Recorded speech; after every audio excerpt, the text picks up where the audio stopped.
On the day I gave birth, I witnessed my best friend covertly switch our daughters in the hospital. I chose to say nothing. Instead, I took her daughter into my arms and raised her as my own. 18 years later, the girl I'd raised was accepted into one of the most prestigious universities. As for my own daughter, she endured abuse at the hands of my best friend, her spirit shattered, her body crippled. During the celebration of her daughter's triumph, my best friend arrived with her disabled daughter by her side, holding a DNA test report. She confronted me with a smug, knowing look. The hospital swapped our children back then. Now, it's time to fix that. I met her gaze, offering a smile that barely touched my eyes. All right, we'll switch them back. Kinsley, my mom sent some fresh eggs from the countryside. I thought I'd bring some over for you and Leilani. Just like every other time, my best friend knocked on my door, her tone as warm as ever. Since I'd taken her daughter to raise, she'd shown up frequently, often under the guise of a casual visit. More than once, she'd claimed she wanted to share parenting advice, though I knew better. Sometimes, she'd suggest our daughters spend time together, playing and keeping each other's company. Once, she even came knocking in the middle of the night, claiming to have had a nightmare about something happening to Leilani. Carter Jones, my husband, often complained about her constant visits, saying it felt like she was punching in at work.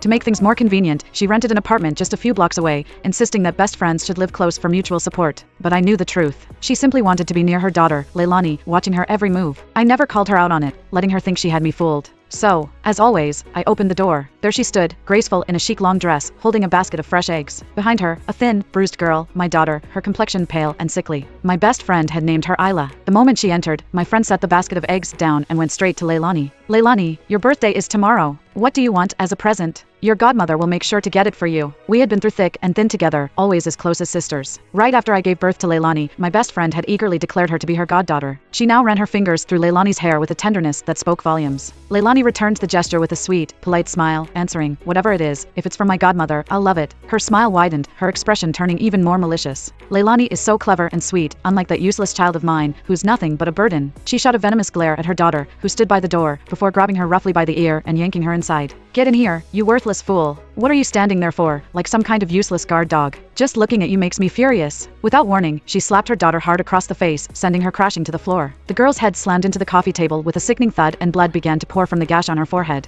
Leilani flinched, startled by the violence. But my daughter didn't cry or protest. She swiftly rose to her feet, the pain familiar to her, and wiped the blood from her forehead. With quiet endurance, she met my best friend's gaze, her eyes timid, and murmured, I'm sorry, Mom. I know I was wrong. Apologizing after the beatings had become second nature to her. It had happened time and again in this very house. Seeing her composure, Carter immediately reached for the first aid kit. As he tended to her wound, his eyes narrowed in fury, and he spat. How can a mother hit her own child like this, Serenity? She dismissed him with a wave, a cold smile on her lips. She's nothing but a worthless brat. Look at her, she can't hold a candle to Leilani. She's lucky I haven't put her out of her misery. Without a second glance at her daughter, she turned back to Leilani, her smile wide and bright. Leilani, I've already ordered your favorite frozen cake. Tomorrow, your godmother will bring it to celebrate your birthday. Thank you, godmother, Leilani said politely, as always, accepting my best friend's favoritism with practiced grace. Watching the exchange, my daughter hesitated before gathering the courage to speak. Mom, tomorrow's my birthday too. Could I maybe get a new pair of shoes? I looked down and noticed her worn-out sandals, their soles practically falling apart. The shoes had once belonged to Leilani, cast-offs from last year, and my best friend had gleefully declared that Isla should wear them. For an entire year, they had been her only shoes. Even in the cruel bite of winter, with her feet numb from frostbite, she continued to wear those tattered sandals. You worthless wretch. You're only fit to wear these rags. Do you want a birthday celebration? Do you even deserve it? Without another word, my best friend began to lash out at my daughter again. Her harsh words and my daughter's cries filled the house, reverberating off the walls. I stood there, numb, watching the scene unfold in silence. Carter tried to intervene, his frustration mounting, while even Leilani stepped forward to stop her. Finally, perhaps to avoid further scaring Leilani, my best friend yanked her daughter away and dragged her out of the house. The following day, it was Leilani's birthday. My best friend arrived, her arms laden with gifts and a cake, knocking on my door with an eager smile. When she stepped inside, Carter noticed she was alone and frowned. Where's Isla? Today's her birthday too. Why didn't she come? With a dismissive shrug, my best friend replied, as though it were no big deal. Oh, her? I broke her leg yesterday. She's unconscious now. Her words were laced with an unsettling lightness, her smile almost smug, as if the cruelty of breaking my daughter's leg was a badge of honor. Ignoring Carter's horrified gaze, she barged inside, placing the cake and gifts before Leilani as though it were an offering to a queen. Leilani, my darling, today is all about you, and your godmother won't let anything ruin your special day. As Leilani reached for the gifts, a small cut on her hand became visible. My best friend's smile faltered and her eyes narrowed in irritation. She spun toward me, her tone sharp with annoyance. Kinsley, what's going on here? How could you let Leilani get hurt? With an emotionless expression, I responded, kids are bound to get a few bumps and scrapes. Isn't your daughter covered in bruises every day, too? My best friend's face contorted with rage. How dare you compare that worthless brat to Leilani? Leilani is. She faltered, realizing her words had crossed a line. Taking a deep breath, she softened her tone, continuing, what I meant to say is that Leilani has been cherished since she was little, much more precious than my useless daughter. You need to take better care of her. Carter let out a scornful laugh and shot back, "You really have some nerve. If you hadn't beaten your daughter to a pulp yesterday, leaving blood all over the house, Leilani wouldn't have felt the need to clean it up and hurt herself." At his words, my best friend's gaze flickered to Leilani. "Is that true, Leilani?" Leilani nodded solemnly. "Yes, I just wanted to help Mom and Dad a little." My best friend's face softened with mock sympathy. "Sometimes, you shouldn't try so hard to be helpful. Leave the hard work to your parents.